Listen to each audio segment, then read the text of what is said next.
Hey guys, what's up? This is David Radulovich, And I'm Kayle.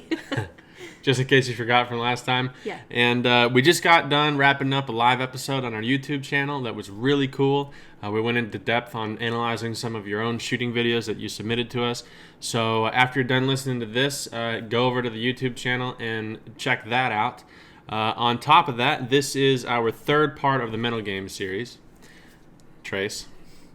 And we are going to get in depth into what Kayle and I kind of use in our mental game right now. So the first episode was kind of an introductory episode. Second one was more about the pre-shot routine. This one here is kind of like what we're dealing with at the highest level of the game. Yeah, So current situation. yeah, we're going to go into... Why don't we just go straight into it? And I want to start off with a little bit of a story. Okay. Okay, so do you got any good ones? You mean you want to start with a story, but you don't have a story to tell? No, I do. I was just kidding. Okay, so probably about in sports in general, about the highest level of anything that you can achieve is the Olympics. Yeah. Yeah, would you agree? I would agree. It's kind of the pinnacle of all sports. Yeah. So, with that being said, you just made the Olympic team. Mm-hmm. And ever since I've known you, which has been a long time, you've always talked about and dreamed about doing that. Mm-hmm. What is it like being... And also, give a little bit of your backstory. 2016 didn't make it. No. 2012 didn't make It was it. the alternate. 2008 didn't make it. Yeah. And some of those times got one target away from making it. Yeah. Just tell me the emotion of what it's like the Saturday night going into the last day when you're in the lead and you are 12 hours away from something you have literally worked, not just the free time in your life, but you have made your life about this game, and you've failed 3 times previously. I want to know about the excitement. I want to know about the doubt. I want to know about questioning if you think you can do it or not, if there's any fear involved. I want to know everything. So, the night before, I went through a bunch of different emotions, and I think the whole shoot, I was shooting kind of protective because I had a lead and I didn't want to lose that. Mm-hmm. And it wasn't until that night that I was able to realize that I was shooting protective. I was trying to protect a lead. I was trying to protect a score. And I wasn't shooting bad, but I wasn't shooting to my potential either. It wasn't until the night before that I realized that and had to tell myself, look, you've been in this situation before, you've missed out on it before, and you know what that feels like to be that close and miss out on it. So what are you going to do here? How are you going to approach tomorrow? Because if you continue to shoot protective, you're only going to go down as the pressure gets you. As the closer you get to the finals and the closer you get to make the team, you're only going to try to shoot more protective. So I tried to...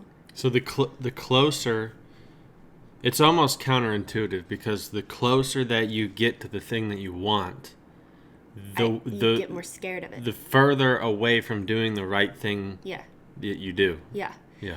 And I told myself, okay, if you continue to think the way that you're thinking, which wasn't necessarily like a negative way of thinking, it was just shooting a little bit scared. It wasn't doubt, it was fear. It wasn't doubt in my ability. It wasn't doubt, that if I was going to make the team or not. It was, well, I guess it was fear of not making the team. It was being here again in the same position and ending up with the same thing. And ending up with the same result that I have the past couple of years. Yeah. So it was more fear of the past reoccurring rather than what was actually going on, which was I was in the lead and I was shooting good. Yeah. And when I realized that, because that took me a little bit to realize, you know, some rounds I could say I feel like I shot really good, and then some rounds I would say, you know, I honestly could have had 3 more birds that round. I was shooting a little bit scared. Yeah. So when I realized that, I tried to tell myself, you know, you've already been here technically 3 times. 2008, I'm not really counting because I wasn't a contender. I was there, but I was not a contender. But 2 times I have been in the same exact position, and I know what it is going to feel like the next day when I have to get on the plane and go home. To nothing. Yeah. To all of that hard work and all of that training put into that for 4 years from the last Olympics. I know what that feels like to miss it by 2 targets. Yeah. And I told myself, you know, you're in a position right now where you can make a choice, and the choice was I can continue to shoot scared and I may or may not make it, or I can say, you know what, life goes on, you've been here before, so give it all you've got. Yeah. And that's what I chose to do. So when you're sitting there, do you remember the conscious dialogue that happened in your head at whatever moment this was, or was it more or less It was more of, hey, you haven't dug yourself in a hole yet, but you're on your way. Yeah. So let's try to prevent that. I didn't have an actual freak out until the very last round of the competition, and then right before I went into the finals. So you're in the position where, you know, I mean, you did have a good lead. You were what, maybe like 12 birds or 8 birds or something, a bunch of enough points to where it was yours to lose. Yeah. Right. And this whole time you're fighting to protect that lead. Yeah. And I would say as an observer of what was happening, that for those of you that don't understand, the Olympic trials for shooting are split into two competitions, 2 matches, spread out over a half a year almost. Pretty much, yeah. Yeah, I mean, when was the first one? September, and then September, beginning of October, and then February. End of February, beginning of March. Yeah. So, however many months that is, I'm not doing the math, but about 4.5 months. Right. Yeah. 4.5 So, months. So the first half, what is your mindset going into that half? My mindset, and because there was no real standings going into that, right? I mean, you weren't carrying points into it. No, it was totally starting over. Right. My mindset going into that shoot was that I was a little bit burn out on everything, and I was kind of thinking, you know, I really don't care if I make it, and I really don't care if I don't make it. I was kind of on like a seesaw, and I just was so relaxed by not caring that it allowed me to shoot really well. Yeah. And I had not planned on shooting very well. I mean, I trained the least I've ever trained in a year. I shot more sporting that year.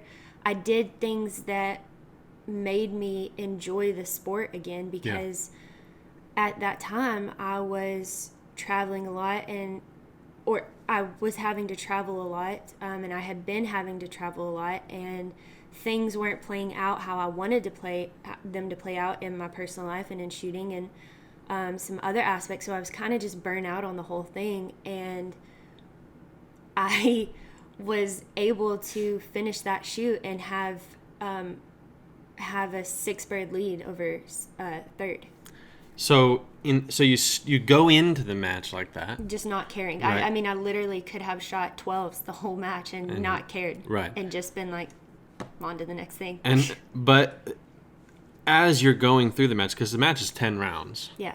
So you're 5 rounds in. But let's say when you're 8 rounds in and you see the scores, do you have any change of heart of I still don't care? No. No. I honestly thought, if I make this, then I'll give it a go. My mindset in that shoot was, if I am a contender at the end of the shoot, then I'm going to give it my best shot. Yeah. If I'm not a contender, I'm not even going to go to the second half of this shoot. Yeah. That was my mindset on it. So, in a way, by accident, you stumbled upon something very powerful mentally, right? Yeah. And what allowed me, looking back, what allowed me to shoot in that relaxed of a state was truly not caring and having the realization of my shooting career that there's going to be highs and there's going to be lows, but at the end of the day, it truly does not matter. My family doesn't love me any less. If I have a bad shoot, my sponsors aren't going to, one bad shoot, my sponsors are still going to be there for me. I was going to talk to you about that because as a co-owner of Beyond the Podium and a sponsor of yours, through that, we might have to have talks. Yeah. But no. So, okay, so that year, that whole summer prior to the first half of the Olympic trials, I went with you to London and we shot in the World Feed Task. Yeah.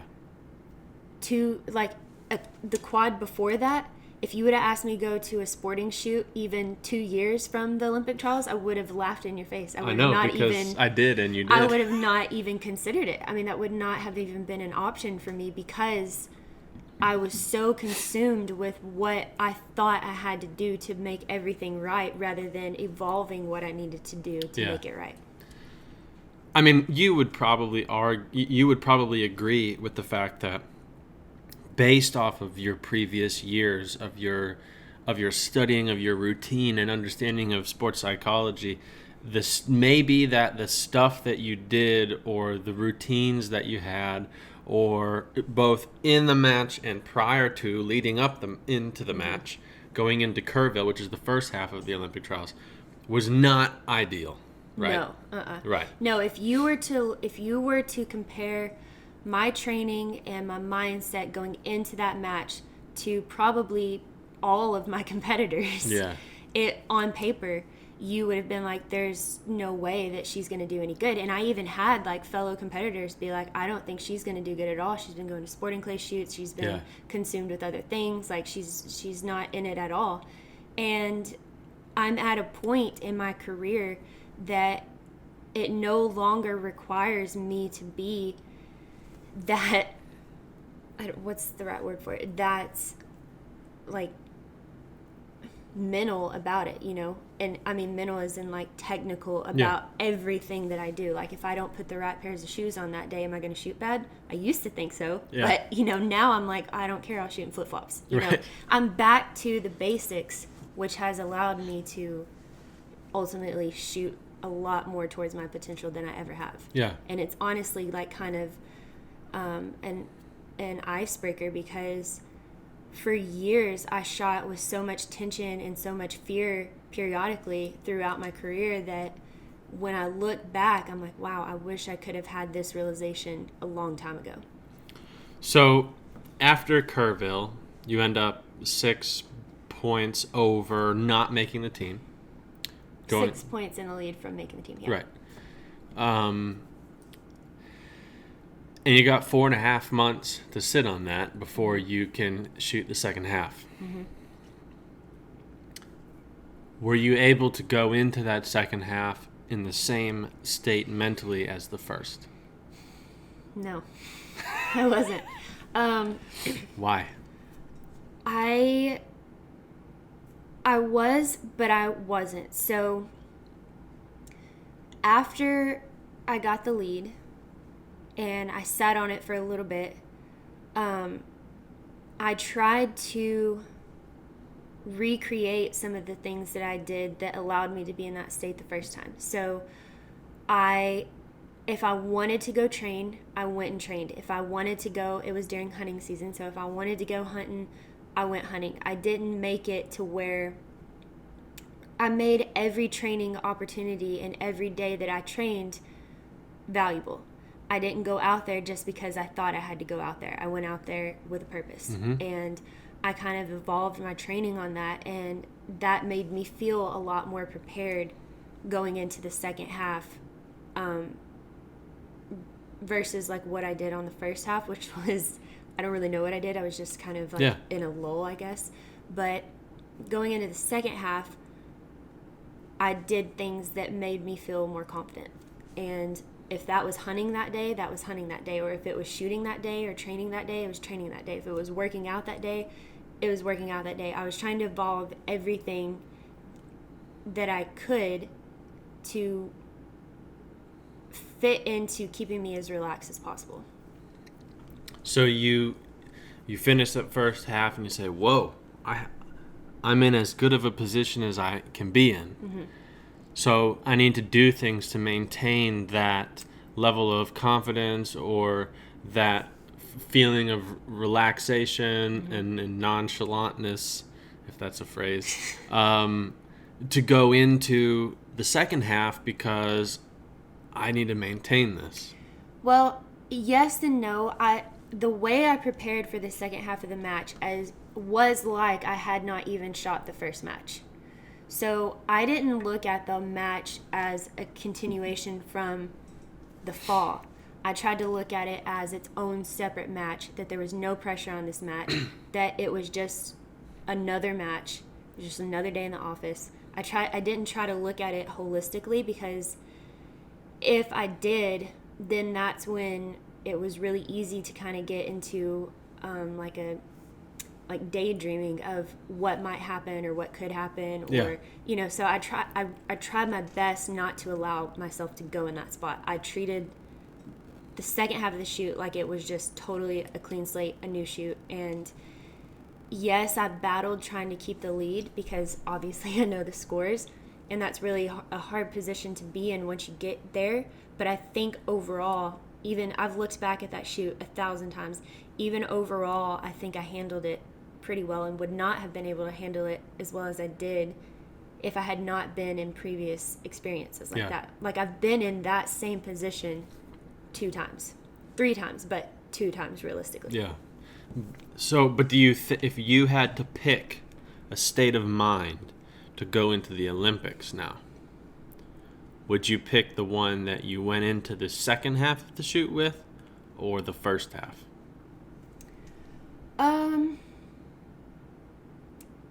I mean, I would obviously want to shoot as relaxed as I did in the first half, but the first half, and this is a hard question, because to an extent you want to enjoy every second of it. Like, I want to enjoy every second of the Olympics, because it's so rare to get to go there and to make the team. But at the same time, I want to try to treat it as it's just another shoot. It's just another opportunity that I have to climb the ladder. And I want to try to eliminate outside pressures as much as I can. And that means, for me, not thinking into the future. So staying present. Yeah, staying present. Do you think that by trying to protect your thoughts about it, that you unintentionally create a lot of value surrounding that event? A lot of value surrounding the event? What do you mean? So let's take into account those 2 shoots again. You take the first shoot. I mean, I was with you. You really didn't care. I didn't. I truly did not. I went dove hunting the day before. Yeah. Like, I truly just did not care. Right. And I would say that it was the perfect state of mind, but for the wrong reason. Yeah. That's what I'm trying to answer your question. Yes, it's the right state of mind to be in, but would I want to approach it the Olympics the same way I did the first half? I don't think so, but I would like to shoot with that same presence at the Olympics because it allows you to shoot really good. Yeah. But do I want to just nonchalantly say, well, I don't really care if I'm here? No. That's like, no. And so I would say going to the second shoot, I felt a lot of pent up fear of what if this doesn't work? Yeah. Like, my family is expecting it to be a certain way. I'm expecting it to be a certain way. You're expecting it to be a certain way. Even answering the question, how did you do in the first half? Oh, I'm leading going into the second half. When you talk about it that way, it's like it builds. It's a snowball rolling down a mountain, right? And I saw going into it, leading up into it,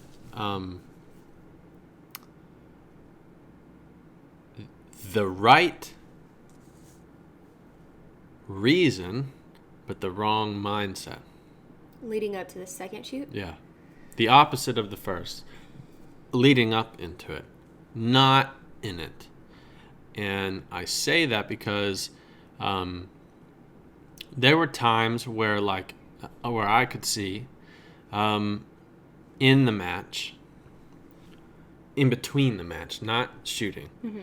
I know that you would probably say that, I didn't feel like I got everything I could have, right? But I think when you're shooting really good, you always think that. Yeah. When you're shooting, when you extend a 6-bird lead into a 16-bird lead, you think that there's more out there. Yeah. Okay, but there really wasn't.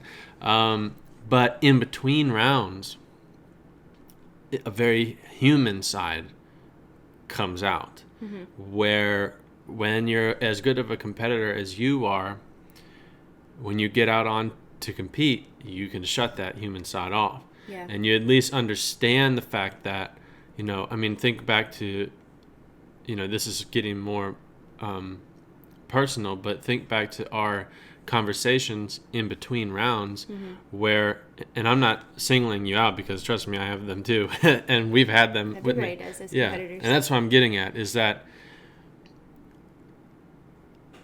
it was the perfect match for you the second time because you had the wrong feelings and you learned, and it wasn't like the first time you learned how to, but you dealt able to shut them off, and you were able to accept them and be like, okay, and walking out to the round to compete, even for the final. I don't know if you remember this, but to go into the final, the last 25 or 50 that you had to shoot, you forgot everything. You walked out there, forgot your gun. I did. Right? You were nervous. I forgot ammo. Yeah. I'm sitting there like, where is your stuff? Oh my gosh. I had to pull back there and get it for you. Yeah, I do. I remember that. Yeah. I was very nervous about 20 minutes before the final because in Kerrville, the girls shot first, and then in Tucson, the second half of the trials, the guys went first. So I had 2 hours to just sit there and just be in my thoughts before the finals. And so I got a little bit nervous, and that didn't go away until I stepped on the field. Yeah. And then it was like I'm able to just shut it off. It does not matter. And I think going back to what you said during the off season, you were saying like, I would tell people, I'm in the lead or whatever. That was me trying to deal with reality. So pressure, I know that pressure can come from somebody saying, wow, you're in the lead. Are you going to get nervous? Do you know you're in the lead? And that tension and pressure can build up. So when people would ask me about that, I would just straight up say, yes, I'm in the lead. And that's me just reassuring myself of the reality so it doesn't create pressure or unnecessary tension because I know I'm in the lead. That's not a surprise to me. Yeah. That's not me.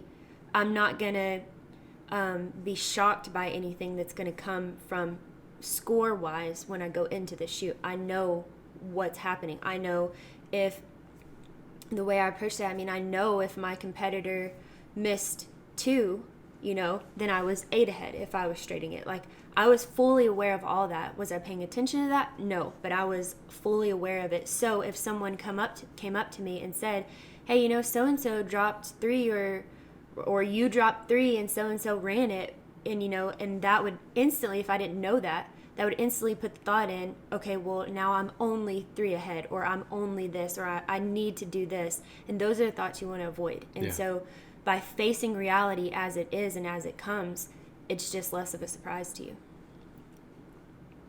So how do you go from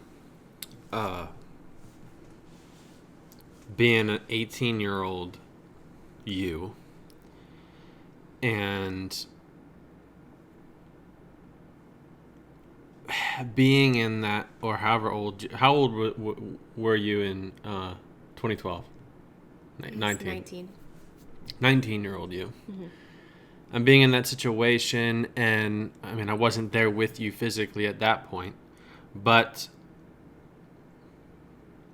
what did you handle differently between...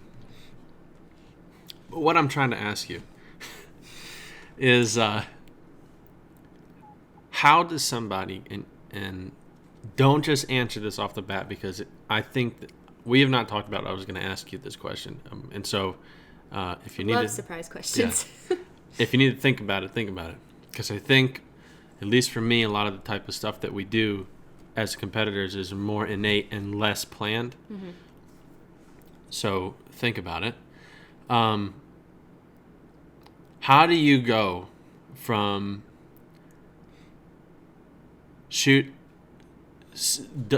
double barreling 9 in a row on your last round, mm-hmm. almost shooting like a 14, mm-hmm. really making it a 21 or whatever it was, 21? 21, 22 maybe, something in there.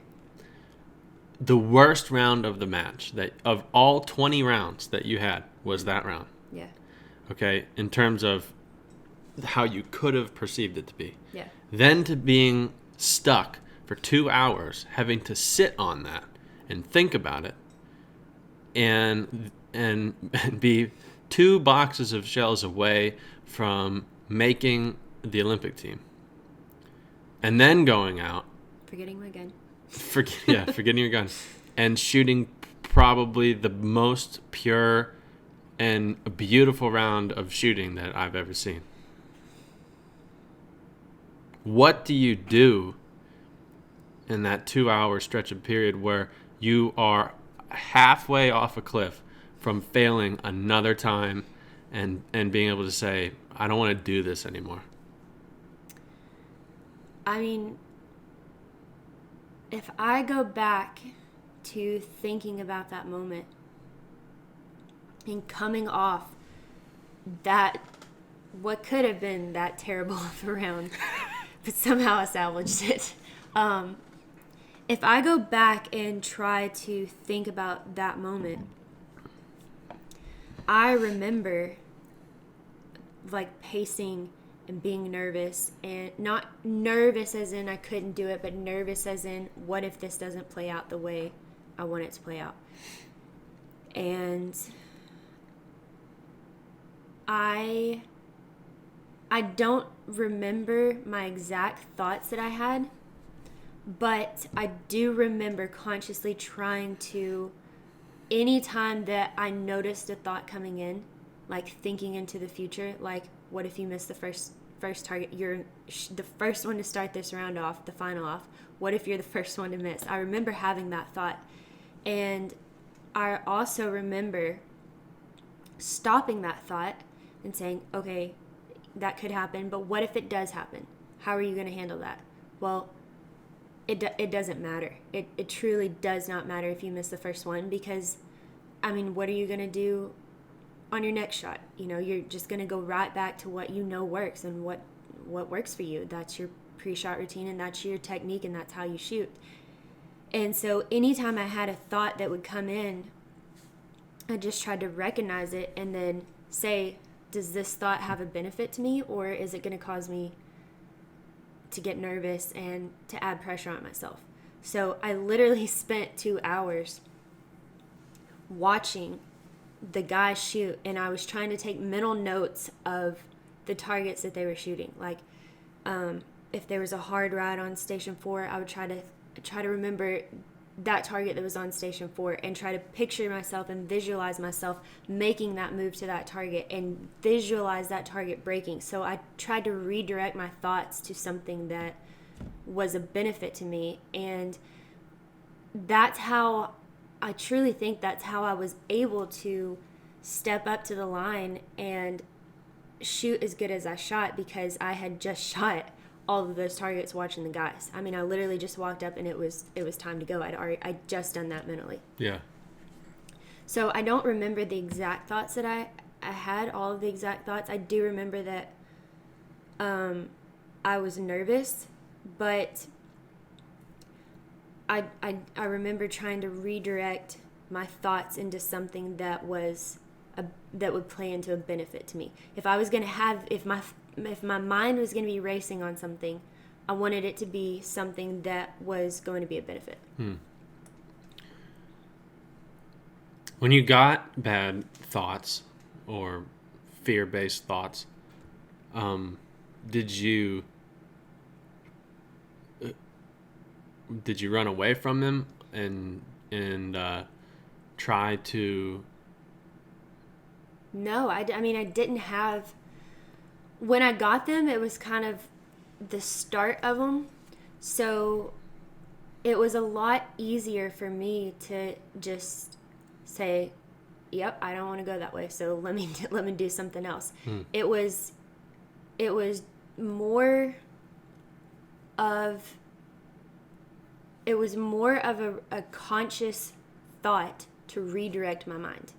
It wasn't something that came into my mind and I had an emotional reaction off of.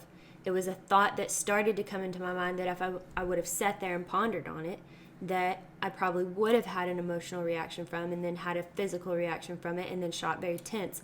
But it was very easy for me to take those thoughts and not allow myself to have a reaction to them. Yeah. They were there, I acknowledged them, and then I tried to redirect my mind to something that was a benefit to me. So what? And they weren't, I mean, these thoughts, they weren't like coming in every minute. Yeah. You know? I mean, I would get on something like watching or visualizing, myself moving and visualizing the different targets and, like my move to the targets, and then it was probably maybe once every 30 minutes, like if I got interrupted when I was doing something and somebody said something that sparked a thought, and then I would just say, nope, okay, get back to what I'm doing here. I have a purpose here, I have a task here, and I'm not gonna let this spot slip away because of these thoughts coming in. I'm very capable of handling them. I'm very capable of understanding how I will react to them. So I'm not going to go down that route. Yeah. Was that off of experience? 100%. Yeah. Yeah, 100%. I don't think that if I had not been in that position 2 times prior to this, that I would have handled it as well. Right. And I think... Why? Because in 2012, when I missed it, I did not handle it well. I mean, I didn't really want to continue to shoot that year. I wanted to take a year off and just not shoot, pretty much. But I shot anyway. And that kind of pushed me into a really bad mental state because, 1, I didn't want to shoot. 2, if I don't want to shoot and I don't want to be there, then it's not fun for me. So then, naturally I shot really bad, which made this situation even worse. And that carried on for about a year and a half. Mm-hmm. I just didn't want to go to any shoots. I didn't want to do anything with it. And if I had not been through that in my career, I think that something of that nature is inevitable if you do the sport long enough. You're going to have a time where you go down into a deep, dark valley, and you're going to learn something from it whenever you come out of it. But while you're in it, it's like the worst part of your career that you can imagine. You know, you just can't. I mean, you just don't want to do it. Even if you do good. I mean, I remember times where it would be in practice, and I would shoot 2 targets and then miss one, and then instantly have the thought like, you're not even 2 targets in and you're already down one. Like, and I would just spiral in that negative mindset. What do you do now? What? What do you do now? What do you mean? If that happens? Oh, I mean, thoughts like that don't necessarily come anymore. Mm-hmm. If they do, if they do, they come in like a joking way. Like, seriously, like, really, that's how we're going to start it off. It's not like that I have an emotional reaction to it like I used to. Yeah. I more take it as, like, I take things for what they are now.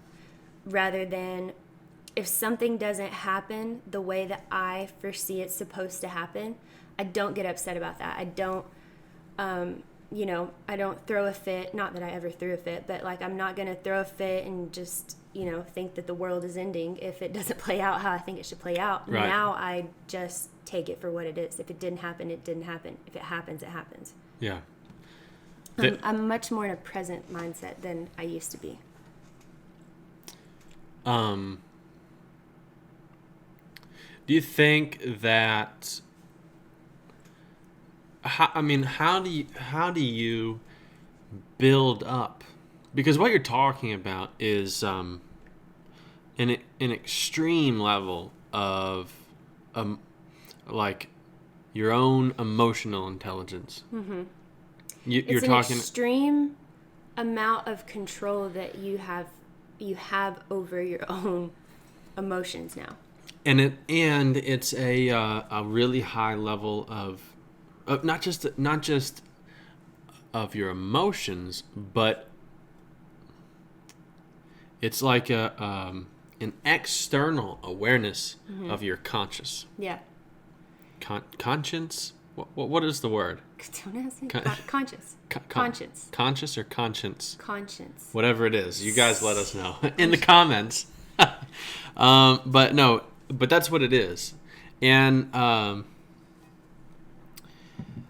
because you don't start with that, at least I didn't, right? You didn't. I don't think that level of awareness is something that you can get without experience. I don't think you can go into a sport or whatever you're doing and have a lack of experience and have the same mentality on it that I do now.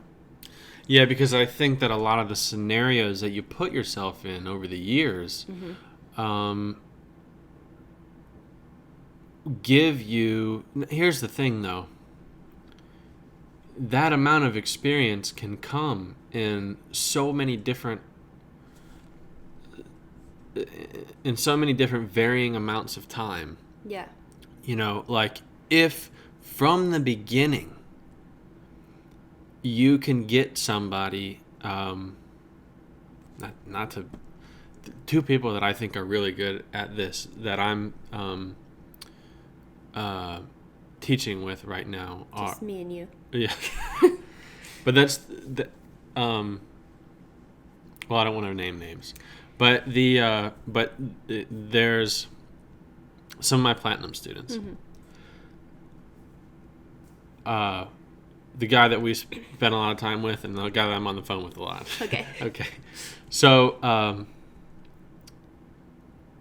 from the very beginning, I tried as an experiment to teach them to think of themselves through that filter, right?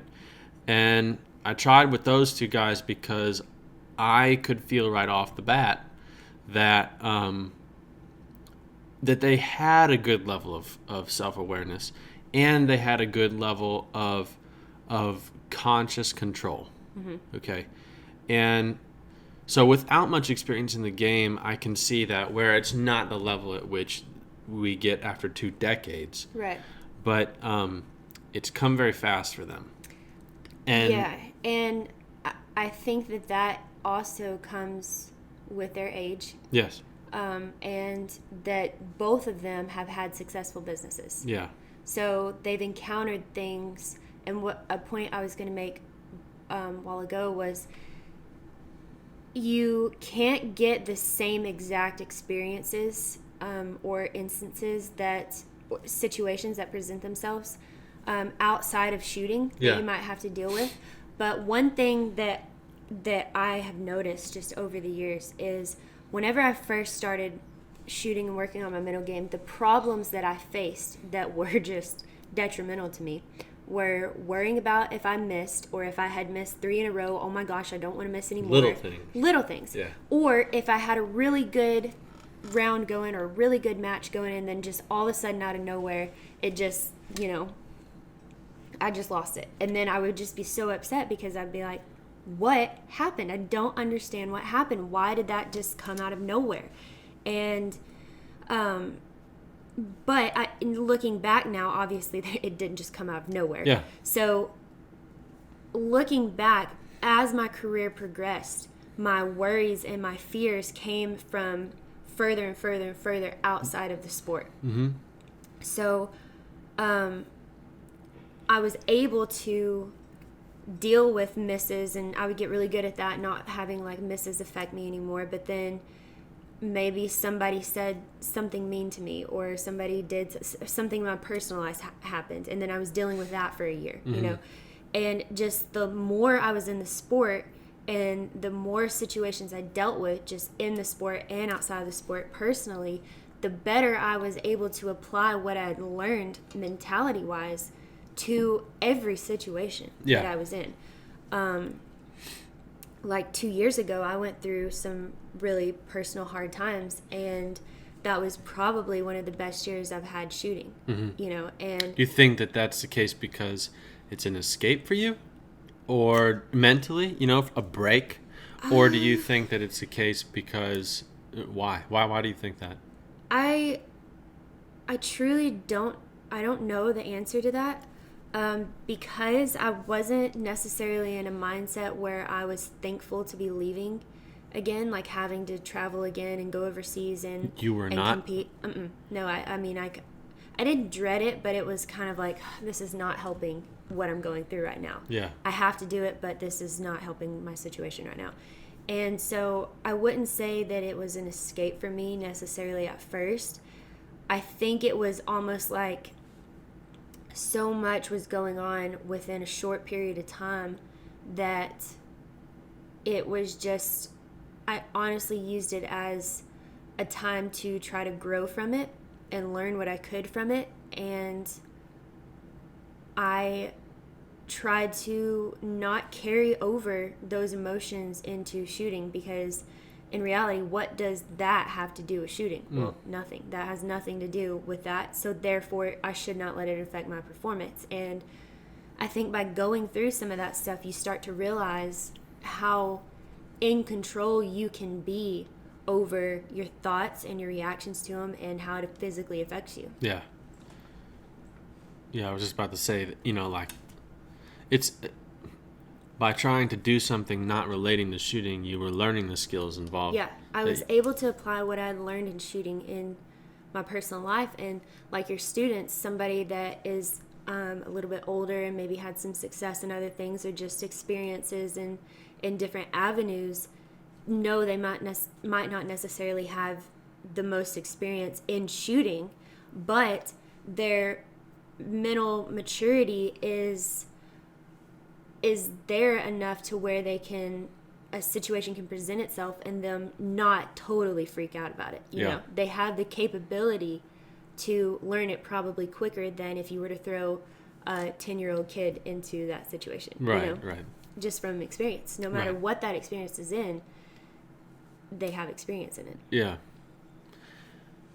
So we were talking like yesterday or something, and we were talking Did we about talk yesterday? No, we don't. If at all possible, I like to avoid talking to you. But no, whenever we were talking the other day about that bell curve, we were going over kind of what what is involved in the mental game of shooting, and how interesting it is that when you first start, you kind of on accident do the right things. But then as you gain success and you start to develop expectation, you start to require a little bit more of a... You're more aware of things, and things affect you easier. Yeah, you need more of a... know how to handle them. Yeah, you need like a psychological Band-Aid, in a way. And you okay there? Yeah. And then as you get better and you understand who you are more, and you learn to control your thoughts better, and understand how you naturally react to things, then you need less. Mm-hmm. And I also think that comes with age a little bit too. Yeah. I don't know if this is true or not, but I read somewhere or heard somewhere that you're like your frontal lobe doesn't actually fully mature until you're 27. 27, yeah. So I just hit that this year. So right. I mean, the things. You are as smart as you ever will be. Yeah, I will stop now. But you don't have to, because you are. Yeah. But looking at everything that I've been through and thinking of the situations that I've been in and the hardships I've had to deal with and have been presented with, it's pretty cool to think back on times of how I handled different situations based off my age. Yeah. Or the same situations differently. Yeah. Yeah. Yeah. And that's just cool to look back on, because, being a teenager competing for the Olympics, you think of gymnasts. They have to learn that, their career's over by the time they're 18. Right. And to put that kind of pressure on a teenager or on a child, how does that child deal with that? And, being like, if you're taking a gymnast, for instance, or like our situations are a little bit more unique, we grew up in that environment. So, yes, looking on the outside in, it's like, I cannot believe that you're able to handle some of those things that you're able to handle. And I think we learned that mentality a lot quicker than some other people. But when you're actually in it, you don't know anything differently. Yeah. Yeah. So that kind of gets me into, and for the people that only listen to about half the podcast, they're going to miss out. But that leads me into where I wanted to go with this, which was bringing up my we always try to figure out a way that we can make sense of the way that we think, right? For me, after studying the way that I think, trying to figure out how to best approach competing, I kind of found I was more of a logical thinker than anything else, and so I wanted a pretty straight up definition for what I'm doing. And same. Yeah. And so I kind of ended up prescribing more to a philosophical approach to I guess psychology instead of philosophy. But it all revolves around that value. Yeah. And so like, if you're in a situation, let's take the moment, let's go back to episode 1 of this series. Okay. You're in the Olympics. Yeah. And do I have to do the whole thing again? No. Okay. So you're in the Olympics and you have to shoot that one target, and if you miss it, you're in a 4-way tie for whatever it was. Yeah. Psychologically, you have that physiological reaction, and you're doing something that using like the lemon technique, the visualization, to change your physiological reaction. Or you can ask yourself, if you have a bigger understanding of what's going on, you can ask yourself, what is the value of this target? Mm-hmm. The answer would be, it's a gold medal, Yeah. or not Or even fourth podium. place. Podium. Yeah. But is it? Like, is that really what that target is worth? Or is that something that outside of the game we assign value to? So is that really what that target is worth? Mm-hmm. Or is it something that we decide it's worth? I think it would be something that we decide it's worth, because there's a lot of other situations that you could be in, you know. Yeah, there's a lot of And- other things that if you take the stand away, and you take the TV cameras away, and you take the other people away, And the medals away. Take them away too. leave the target. Yeah. What does that target actually mean? What's different about that target than any other target I've ever shot? I've shot it 6 million times. There's only 9 schemes. Yeah. So that is a really good approach on how to deal with situations like that. But the hardest part about that is understanding when you have assigned value to something. That's what causes that fear and that anxiety and that pressure, is, like you said, when you've assigned a value to whatever it is that you're doing. And I think the hardest part to overcome of that is to realize when you've done that, and how to fix it and correct it, or how to handle it. How do you?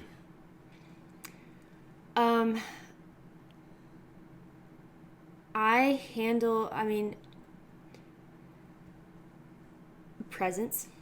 That's how I handle it. I mean, if I'm assigning, like, if we go back to that scenario and I'm assigning a value to that target, that is me saying, okay, if I hit this, I get a medal. If I do not hit it, I don't get a medal, or I might get a medal. But that is still me thinking slightly into the future. That's me anticipating what's about to happen, or Right. what I think could happen either way. I don't know what's fixing to happen, but what I do know is what I need to do to give myself the best chance on hitting that target. Does that involve thinking what might happen, or what these other girls are fixing to shoot, what China's fixing to shoot? No, that they have no effect on how I'm about to approach this target. And how I'm about to approach this target is being present, because technically, I mean, there's not really like any future. You're pretty much always in the present, right? Well, not pretty much. I mean, yeah, you're always in the present. So There was that one time. You can talk about the future, but it's not actually here. Yeah. You're not actually going through it. So situations like that, when you assign value to a target, whereas like that could be a gold medal target, well, that's not actually what I'm dealing with right now in this moment in time. If I hit it, do I get a gold medal? Yeah. But that's not me thinking about hitting that target and getting a gold medal and standing on the podium, or having to go into a shoot off with these other girls is not going to help me hit this target. Yeah. You know, I've hit this same target literally 8 million times. Yeah. That, I mean, if you really can ask yourself that question and say, what is the value of this? It's not a world championship. It's not an Olympic gold medal. The value of it is about 12 cents. Mm-hmm. Yeah. Right? Mm-hmm. That's what it's worth. And everything else that we're doing here is something that we've added to it. It's played up to it. That we've decided it's worth. Mm-hmm. What if I just decide it's not worth that? Yeah. What if I instead decide that what's more important is, instead of the value of the target, the value of what I'm doing? Yeah. And it's hard, because when I do that, like when I first started trying to think that way, I would struggle with sometimes convincing myself too much. Like what you almost got into in Kerrville, in the first half, where it was like you don't care so much that you don't shoot well. Yeah. You know, being able to balance that really fine-edged sword of, well, I don't care, so I'm not going to have a negative physiological reaction, or I'm not going to psych myself out, or whatever it is. But also I care enough to put in the effort. Yeah. Because the effort is hard. Yeah. And so I care enough to try to stay focused for 3 hours straight, running a program or analyzing everything and saying, yeah, how do you balance the fact of I don't value this? On one hand, I got this target that I'm trying to say doesn't mean anything, but on the other hand, I'm saying that I have to put so much effort into it to hit it because it means something. Yeah. It's a very fine line, and you have to approach it in that way, understanding what value you've put on that target. You have to approach it in that way in your mental routine in order to do what you set out to do. So if I set myself a goal to become an Olympic gold medalist, I now need to understand the steps I need to take to do that. And the steps that I need to take are understanding that fine line of not caring enough to be able to perform good, but after I'm done and after I've performed good, then obviously, yeah, you care if you just won a gold medal, Right. Like you want to celebrate. That's what you set out to do. That was your goal. That's the pinnacle of shooting. And there has to be an understanding to where you can do that, to where it plays into a benefit to you, and not to where it goes so far south that you don't get it at all, Yeah. Yeah, it's always been something that, that's always... I've never personally struggled with not caring enough that I've shot so bad. Like, I don't think I've ever had... I've never started out that way. I've probably had really bad shoots, just like halfway through it, at the end I'm just like, what am I doing here? I don't know. Let me try shooting upside down. Like, you want to know honestly what my my biggest weakness is mentally? What? Well, I didn't know if you wanted to hear. I was waiting for you to No, don't tell me. Sometimes, if I'm in the right... This is going to sound so backwards. If I'm in the right mindset, I can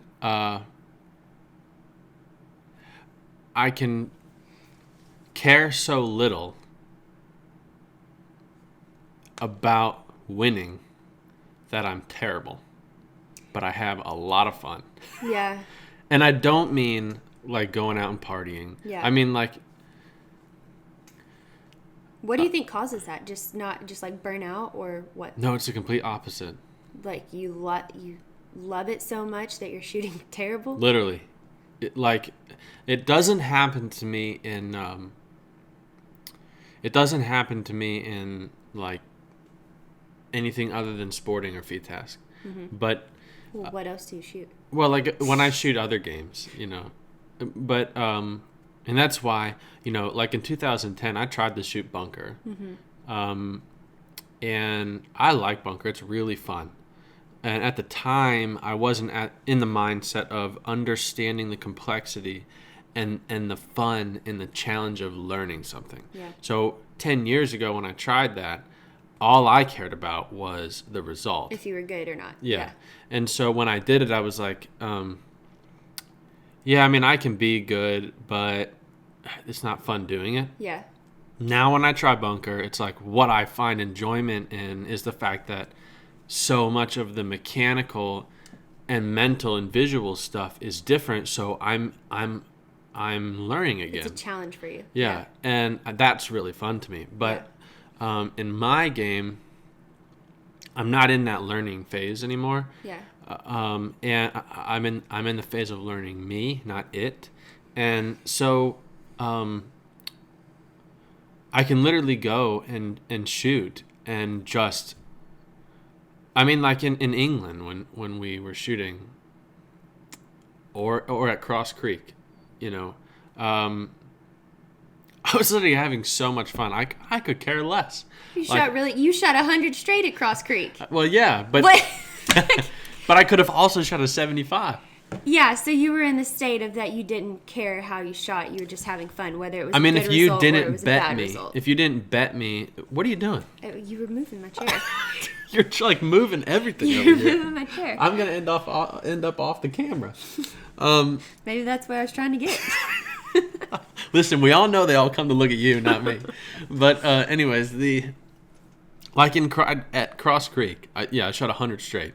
If you didn't bet me to shoot 100 straight, I wouldn't have. I did. So when we were at Cross Creek, you had 2 stations left. No, I had 2 or 3 stations left, and he was setting on 100 straight, and I walked up to him before his, I guess second to last or third to last station. And I said, "Hey, you know you're straight right now? I bet you can't hit 100 straight." And I remember Tom C was there, and he was like, "Did she just say that to you? Did she just bet you to shoot 100 straight in a competition? Who is she?" I thought it was hilarious. I don't think Tom understood at that point how good of friends we were. No. Yeah. He was like, "Did that not make you nervous?" It's like, me or you? Like, I think it was hilarious. Yeah. Like, you would I would have made fun of you if you choked right then. Oh, yeah. It's like, oh man, I got to you. But you actually got nervous the Yeah. very last. Of course. Yeah, it was 100 straight. the last 2 or 3 shots. I was shaking. Yeah. I mean, literally, I couldn't control my hands. Yeah. But I shot 100 straight. But that was what became fun to me, was to try to shoot 100 straight. But that day, I mean, you approached that day the same way that I approached Kerrville, whether you know it or not. We had a lot of fun. Yeah. We didn't necessarily do anything extravagant to prepare for that match. I mean, we prepared for the match, but it wasn't like so consuming that it was all we were thinking about and all we were doing. Then, we allowed time to do normal things. yeah. If I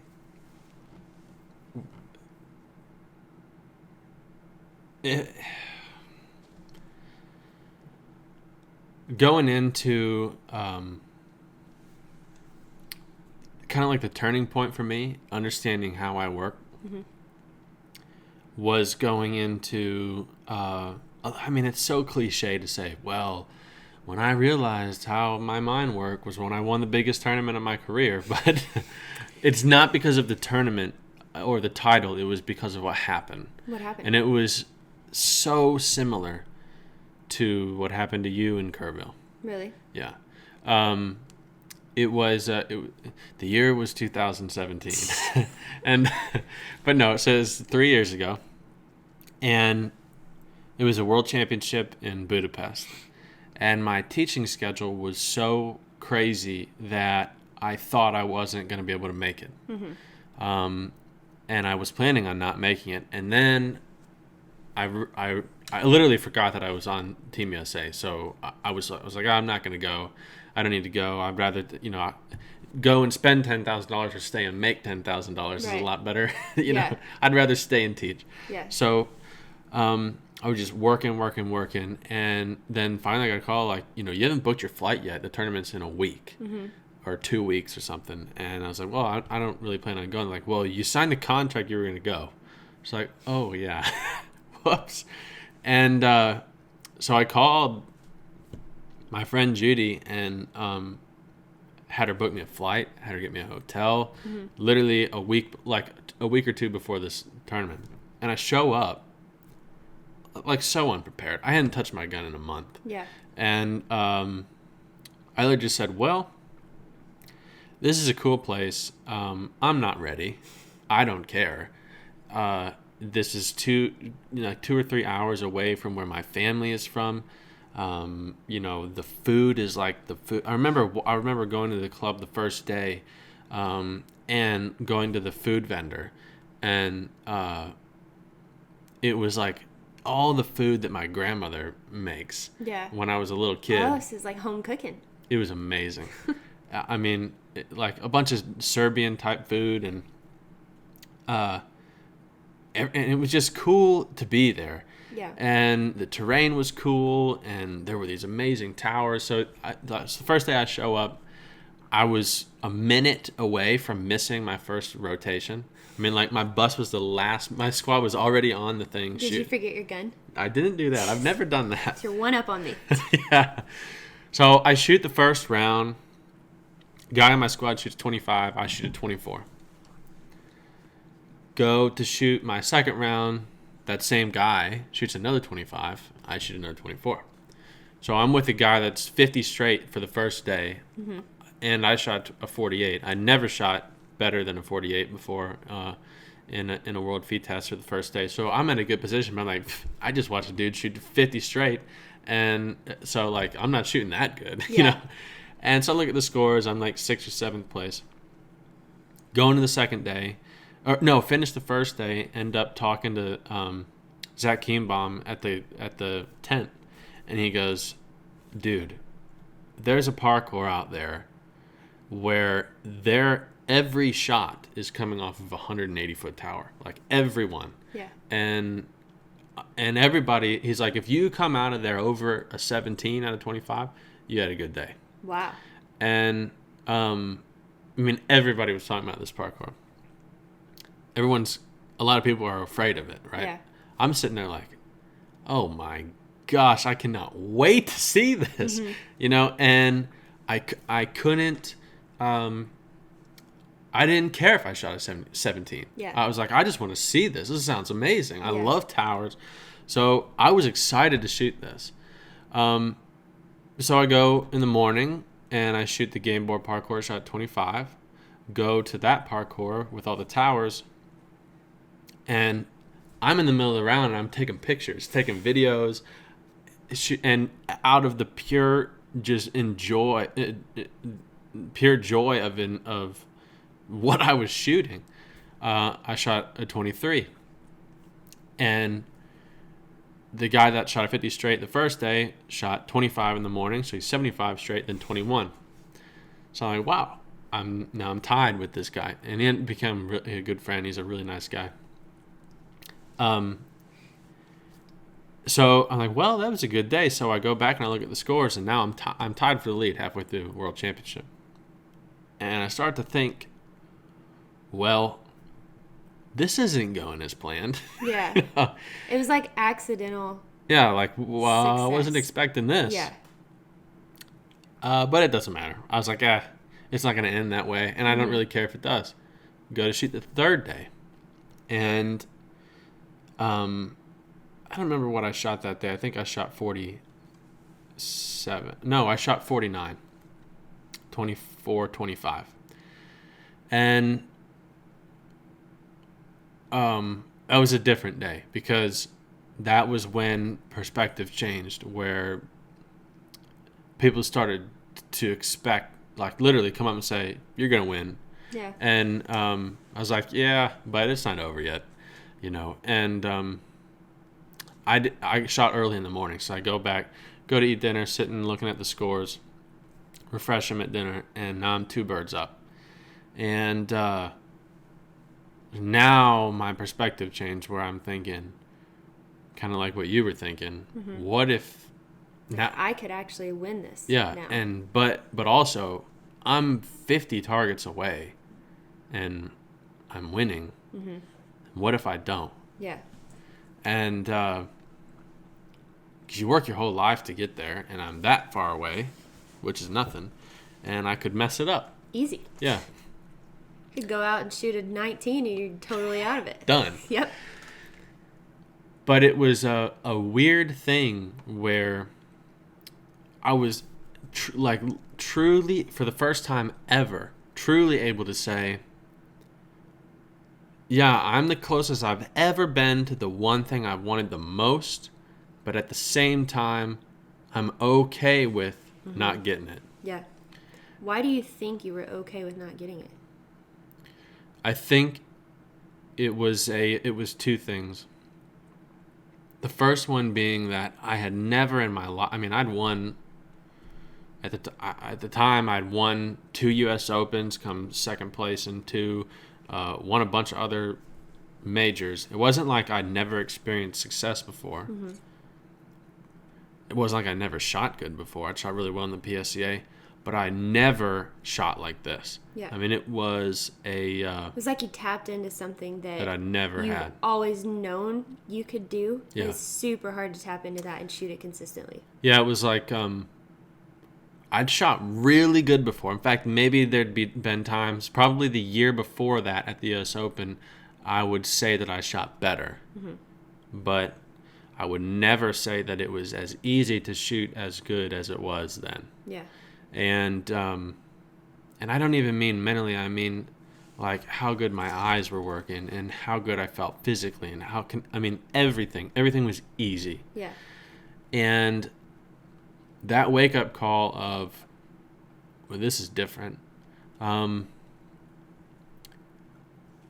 was smart enough and present enough to say, well, I never approached a tournament like this before, and maybe there's something about it, and I'm going to try to stay here. Yeah. And whether or not half of that was forced, like half of that perspective of, well, I don't really care, maybe I did, and I was just telling myself, but I really felt at that time that I remember going into the last day, and I went and shot my first round the last day, and I shot a 24. The one that I missed, I literally read the menu wrong. I thought it was a report pair, and I set up for the one that was first on the menu, and I go to call pull, and it comes out, and I'm mounting, and I'm waiting for it, and it's coming in. And as it's coming in, I see the other bird crossing and going away. You're like, oh my man. God. Yeah, so I spazzed out, and I shot the one that I was trying to shoot and hit it, and the other one was way out there. Yeah. It was a prayer shot, and I missed. Yeah. So now I'm thinking, like, That you was dumb. idiot. Yeah. I mean, total just, not because I was not present in the moment. It was just a dumb thing, an unlucky thing that happened. But I really didn't care. I was, normally I'd be like, you idiot, why would you do that? This is a world championship. Yeah, and you're leading, Yeah. and this is the last day, and you just blew it. I was like, well, that's funny. In fact, I laughed. Yeah. And, but ran that one, the rest out, got to my last one. I remember being on the last parkour, the first peg, my first bird, single, I called pull, I double gun, missed it. And I remember thinking, the exact thought, I can even see what happened. I was like, all right, look, like you can let this go, and like you can continue to miss. And as long as you're doing what you're doing consciously, visually, mentally, whatever, just keep doing it. And who cares what the result is? Yeah. And truly, I was aside from caring about how it ended. I was just trying to stay process oriented by accident. But literally, that's what it was. I mean, I was like, well, I'm gonna do the best I can, and it's gonna end up how it ends up. But it was so different, and ever since then, it's always been. I don't know about you, but do you ever go through moments where, like, you feel like you're making progress, and then you make a huge leap, and then you fall backwards, but you remember what that was, and because of you trying to get what that was again, that's what forces you to go backwards, but then you slowly learn how to get there better and more on demand. Yeah, for sure. And I think listening to your story and comparing it to my story, we have two things in common here. We both have went through so much in our careers already.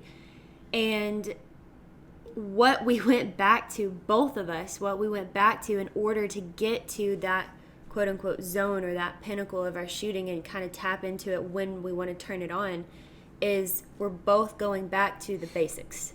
We're both going back to our process, and that's the only thing that we're focused on. We're focused on technique and doing the proper things and the right things when it's time to do those. We're not letting outside factors play into how we're performing anymore. And if they do come in, we're able to control them enough that it doesn't have as big of an impact on our shooting as it would have a couple years ago. It's amazing to me. It's like full circle. Yeah, it's amazing to me how the better you get and the more self-aware you become, how simple the mental game becomes. Yeah. I mean, literally, my mental game is nothing. My mental game right now is all process oriented. So it is process is nothing. It is all technique. Yeah. I literally go up to the line with a purpose of trying to perform my technique flawlessly. It doesn't matter to me, like you said, you touched on earlier. If I prepare or not, it doesn't matter if to an extent, Yeah. But I'm not worried about it if I'm not. Right. I can be if I choose to, but I choose not to. You don't need to become a victim of your own thoughts. Yeah, you have, whether you realize it or not, you have a choice to believe what you're thinking right there is true, or you have a choice to figure out what reality actually is and believe the reality. So I can make a choice. If those thoughts come in, I can make a choice to believe those thoughts and continue those thoughts and to let those thoughts kind of take over what I'm doing, or I can believe the reality, which is probably way less scary than what I'm creating in my mind.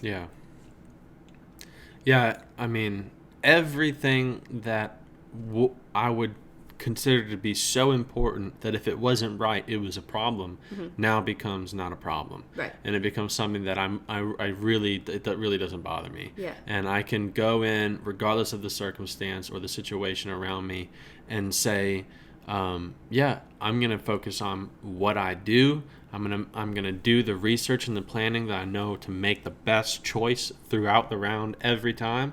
And apart from that, thoughts are going to come in and I can recognize them, and I'm comfortable playing in any mindset. Like, I mean, you can walk in so nervous you can't stand even and be if you fine. have a terrible mindset, you can get to a point to where you can walk up to your station and be able to shut that off and just get back to being process oriented, to focusing on your technique. At least for me, that's what I have found to be the most consistent to work for me. Yeah. I mean, I literally go up my whole pre-shot routine now, as it has evolved from what it used to be. What it is right now is literally focusing on my technique and performing my technique to the best of my ability. Yeah. And my post-shot routine now consists of, did I execute my technique as flawlessly as I could? Right. It's not if I missed it or if I hit it or whatever else. Was I thinking about this or was I not thinking about that? It was when it was time to call pull. Was I ready to see that target and did I execute what I wanted to execute? Yeah. And that's it. And you can become extremely hyper aware of that. Very. Yeah. I can now know when I make a move. I can now see, not physically see, but I can now feel if my hand was in the right position, or if my start time was off, or if I moved the wrong way, or if I dipped my shoulder. I mean, I can now feel all of those things because I'm paying attention to those things now, and that's what takes up my time during a round, so those other thoughts don't play a factor, you know. And I'm not saying that they don't ever come in, and I'm not even saying that they're always negative. Like, I find myself very often in the middle of a round waiting to shoot my turn and watching a plane fly over, or like looking at butterflies, or just something totally random, you know. Like maybe my shoe's untied and I'm thinking about tying my shoe now. Like, just not necessarily negative thoughts, but those thoughts don't play into a benefit of what I'm trying to do either. That's just totally taking me off on another trail. Yeah. And I have to, I'm a lot more adaptable now to situations when they present themselves. I can overcome adversity a lot quicker and a lot more efficient now than I was able to in the past. Yeah, 100%. So it's full circle. It is full circle. Answer to it right there. If you can learn that. Why did we take 20 years to end up right where we started? That's a good question. You know, and what's funny is probably in 20 years we're going to listen back to this podcast and we're going to make another full circle and we're going to be like, dang, we should have pulled this podcast out sooner to remember that to go back to the basics. Let's just get a tattoo on our trigger finger. Yeah, there's going to be something come up in the next, I don't know, however long we decide to do this, there's going to be something come up in the next couple years, and it's going to present itself, and we're going to look back years from that and just be like, that was so stupid. Why would you even think that way? Like, what are you doing? You're wasting time. Right. You know? Right. Because when I coach, I try my best to relay that message to my students. Mm-hmm. You know, if and I know it's so much easier said than done. Like, if you can just not care, and people will say, well, how can you not care about your performance or about what you're going to do? It's not that I don't care about my performance or what I'm doing. I 100% care about my performance. That's what I'm there to do. I'm there to perform a technique that I've been working on. And what I mean by not care, forget about the score. Like, literally, if you can just go to a shoot and truly go there with the purpose of that I am going to try to the best of my ability to perform my technique flawlessly every single time, yeah, your score is going to go up drastically, unless you have just a terrible technique. But, you know, that's why you're working on it. So if you can go there if you and do have truly, that, let us know. We'll help you Yeah. out for a price. if you can go there and truly forget about the score Yeah. and forget about what you previously shot or what you might be about to shoot or what Joe so-and-so has said to you 15 seconds before you're shooting. If you can go there and not allow those things to play into how you're going to shoot, you're going to see a drastic change in your shooting performance. And it took us our years, because we're stubborn, Big surprise. to realize that situation and to have that realization that if you truly don't care and you truly go there to work and to have a purpose, that you no longer place value, like what David was talking about earlier, you no longer place value on what that shoot holds for you. Yeah. And you're able to shoot so much better, so much more relaxed, so much more present, because you're in a stable mindset. That's what I think about that. I'll be. I think Yeah. that's pretty good. Yeah. Yeah. This is like pretty, the stage that I'm in right now is just, it's very simple. I take things as they come. I don't worry about them. I don't sit there and stress over them, because you just have to cross that bridge when it comes. It's a combination of an ability to, in real time, consciously recognize your thoughts, your feelings, your emotions, and also in real time be able to make a decision on how you will respond to them. Yeah, be able to process those decisions before you have a reaction to them. Yeah.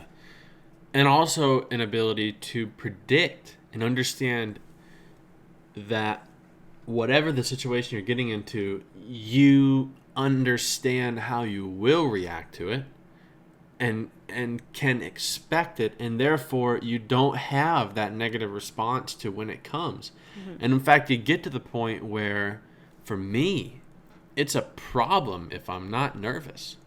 Like, if I walk into a match and I don't have those, people call them butterflies. Mm-hmm. If I don't have that, I don't shoot good. Really?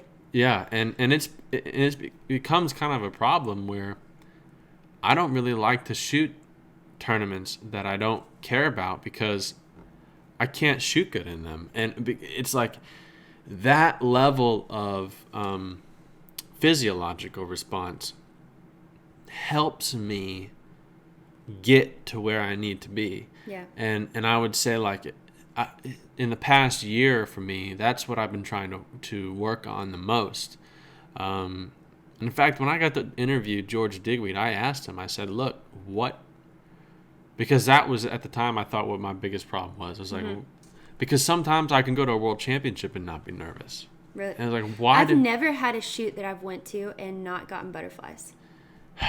I'm jealous. I've never stepped up to the line and not been slightly, not nervous, but had butterflies to where I was excited. There has been 100 of times where I've stepped up and just been nervous. Yeah. But I've never had a shoot to where I didn't get that feeling inside my stomach to where that, like butterflies. Yeah. That's, I think, what I get lost in translation in terms of when I say, like, sometimes I don't care enough. Mm-hmm. It's that sometimes I can go to a shoot like a national championship and enjoy myself to death. Yeah. But not feel like it's a national championship. Yeah. And I'm, like I said, I'm not talking about going out and partying and drink. I mean, I do everything right. And I'm respectful of the match itself. But I can't get that response that I want. And so I can't get that extra level. Yeah. And but then there's some shoots like a monthly tournament that I don't think that I would care about. Mm-hmm. That I walk into and I'm just like, whoo, I haven't been this nervous in 2 years, you know? And so it's weird. I don't understand. But if I could figure out a way to decide when that happens mm-hmm. and make it happen on the things that I want, that would be... So you're just a little bit further behind than I am. I'm just a little bit more confused, I think. Yeah. Well, you should take notes from me then. Yeah.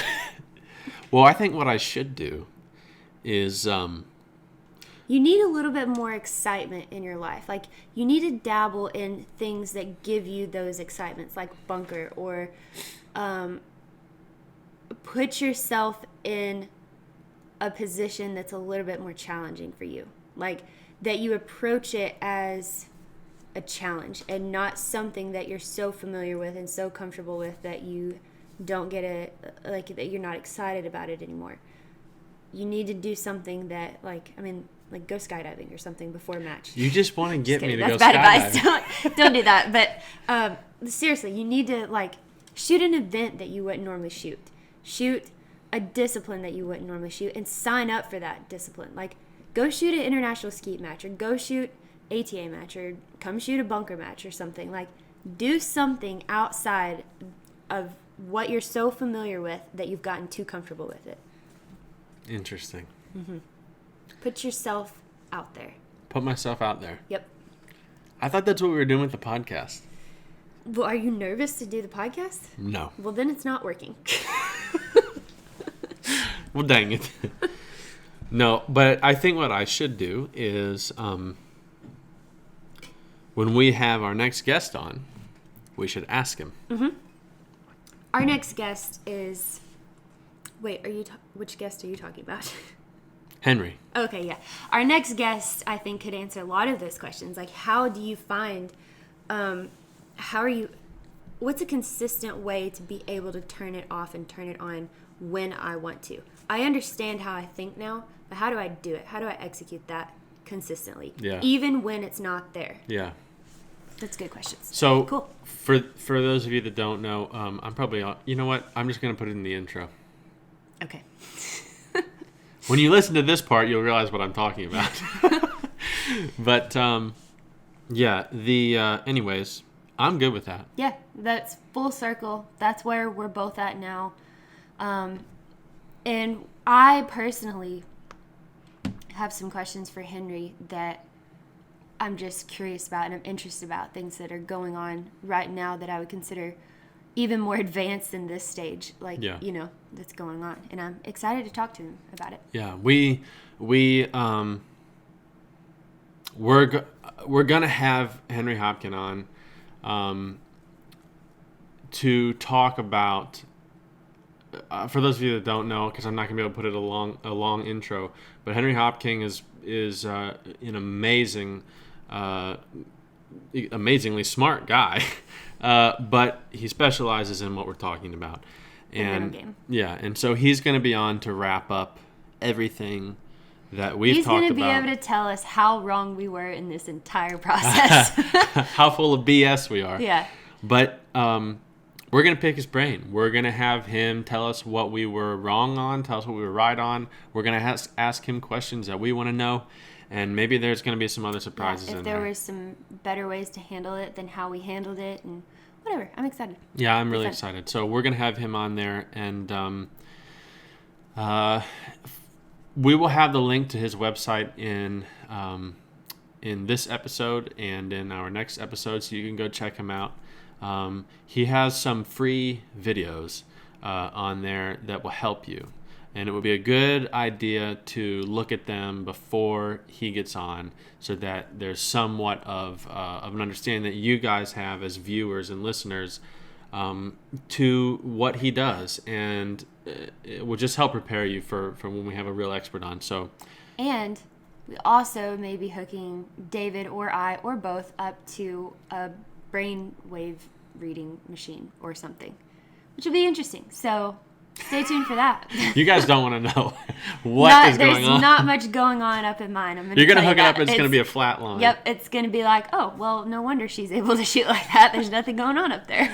Oh, gosh. So anyways, guys, we appreciate y'all sticking with us through this middle game series. We know it was some long episodes, but when you're talking about the middle game, it's just the time that it requires to get through something of this topic. So we appreciate y'all listening, giving us feedback, commenting, and we hope you enjoyed it, and we'll see you next time. Yeah, and if you manage to make it all the way to the end here, join us every Tuesday for the live streams, because they're awesome. Yeah.